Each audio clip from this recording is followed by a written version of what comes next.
ఈరోజు మరీ ఒక్కడనే ఉన్నాను. మరి ఇన్ని గన్నులు పెట్టేసి కాల్ చేయకుండా నన్ను జాగ్రత్తగా. సింహం సింగిలే వస్తుంది. ఏమండి? గన్నుల సినిమా కాదు, ఇది కత్తుల సినిమా. మీకు గన్నులైనా కత్తులైనా ఎప్పుడు ఒకటే కదా. అలా ఏం లేదండి. ఈరోజు ఈ మధ్య నేను కూడా దొరుకుతున్నా అక్కడక్కడ. అని మన చావా సినిమా 7th మార్చిని రిలీజ్ చేస్తున్నామండి. ఇది అందరికీ తెలుసు హిందీలో ఎలాంటి ప్రభంజనం సృష్టించిందో ఈ సినిమా.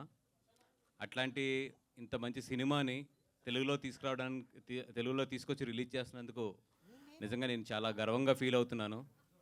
మీకు అందరికీ కూడా తెలుసు గీతా ఆర్ట్స్ అనేది ఏ లాంగ్వేజ్లో ఎటువంటి ఏ లాంగ్వేజ్ అయినా సరే ఒక మంచి సినిమా వస్తున్నప్పుడు దాన్ని తెలుగులోకి తీసుకురావడానికి ఎప్పుడు కూడా ముందుంటాం. ఒకప్పుడు గజనీ కావచ్చు, దాని తర్వాత మొన్న 2018 కావచ్చు, అంతకుముందు కాంతారా కావచ్చు. అలాగే ఎనీ సినిమా బాగుంది అంటే కనుక మేము ఎప్పుడు కూడా ఆ సినిమాని తెలుగులోకి తీసుకొస్తానికి చాలా ఉత్సాహంగా ముందుగా ఉంటాము. అదేవిధంగా చావా చూసినప్పుడు కూడా అంటే యాక్చువల్లీ నేను ఒక 1 వీక్ లేట్గా చూస్తాం జరిగింది ఈ సినిమాని. ఇమీడియట్లీ అక్కడ ప్రొడ్యూసర్స్ని అప్రోచ్ అయ్యి, లేదంటే ఇట్లాంటి మంచి సినిమా తెలుగులో డెఫినెట్గా ఆడుతుంది. ఎందుకంటే ఒక మంచి సినిమాని తెలుగు ప్రేక్షకులు ఎప్పుడూ కూడా చాలా బాగా తీసుకెళ్తారు. దానికి చాలా నిదర్శనాలు ఉన్నాయి.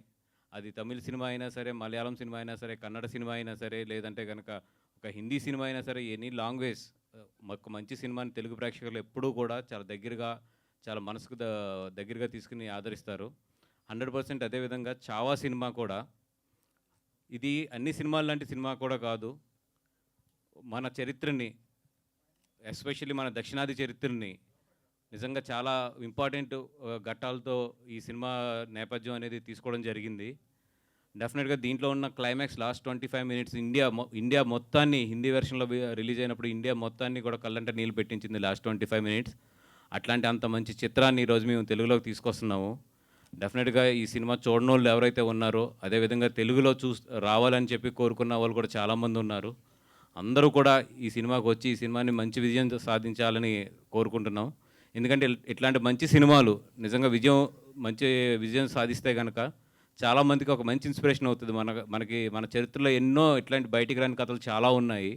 అట్లాంటి కథలను బయటికి తీసుకొస్తానికి చాలామంది కూడా ప్రొడ్యూసర్స్ కానీ, డైరెక్టర్స్ కానీ ఒక ధైర్యం వస్తుంది ఇట్లాంటి సినిమాలు బాగా ఆడినప్పుడు.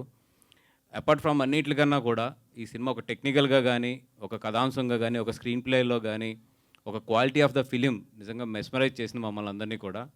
ఇంత మంచి సినిమాని ఎట్టి పరిస్థితుల్లో కూడా తెలుగు ప్రేక్షకులు మిస్ అవ్వకూడదని చెప్పి ఒక 2 వీక్స్ లేట్ అయినా కూడా అరవింద్ గారు నేను ఎట్టి పరిస్థితుల్లో దీన్ని ఎదురు తీసుకురావాలని చెప్పి, అపార్ట్ ఫ్రమ్ ద మనీ, అంటే ఇప్పుడు ఈ సినిమాని ఇక్కడ రిలీజ్ చేయాలంటే మాకు చాలా ఖర్చు అవుతుంది.